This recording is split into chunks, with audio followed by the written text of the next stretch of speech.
Touching the World. A Blind Woman, 2 Wheels, 25,000 Miles. By Cathy Birchall and Bernard Smith. Dedication. In memory of the people we have loved and lost, our personal thanks go to friends and family who supported this mad dream in 100 small ways. Each one of you is more important than you could ever know. If you dare to dream. Preface. Being blind means you see the world in a different way.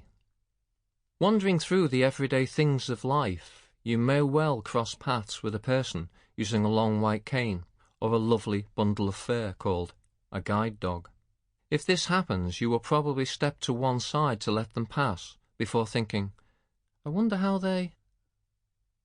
This story, in many ways, reflects on such things, as throughout our long miles together on a motorcycle, people would stand shaking their heads on realizing Cathy was blind. You see, she belongs to the 5% of visually impaired people who have no useful vision. In Cathy's case, I do mean nada, zip, nothing. Across time, life robbed her of what once was, leaving only recollections of a visual existence in her memory. Now she lives in a continuous rolling grey cloud that drifts across her vision, swamping all before it. With this answer, this description, this scary thought for most of us, you may well be formulating your next question. But if she can't see, how can she come to know and write about the world? A fair question to pose, but we might also ask why blind people watch television, go to the cinema, or sit in theatres. Moreover, when they do, does this lack of sight mean they gain little or no understanding of what transpires before them? Our answer to this is contained throughout the pages of our meandering journey through this chaotic, scary, wonderful, exhilarating, delightful world. It's important to understand that each one of us constructs a different world, despite having the same things in front of our very eyes. How is this possible? I will leave that philosophical curiosity for you to ponder, but in truth, Cathy experienced so much more of the world than just a film or a stage production, as she physically and emotionally lived and breathed the story in its entirety. With that in mind, we would like to say that we never actually set out to write a book about her blindness as such. Blindness is only one aspect of Cathy's life, not the totality of it. It is not who she is.